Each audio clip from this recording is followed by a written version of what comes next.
The Backstreet Boys' I Want It That Way sounds just as perfect with classroom instruments.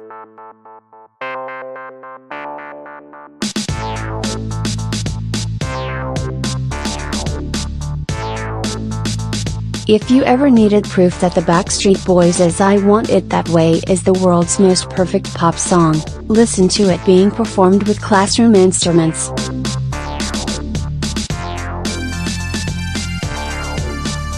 The boys stopped by The Tonight Show starring Jimmy Fallon on Thursday and joined forces with Jimmy and the Roots to put a nostalgic spin on the 1999 hit, complete with the requisite all-white outfits and a plethora of percussion.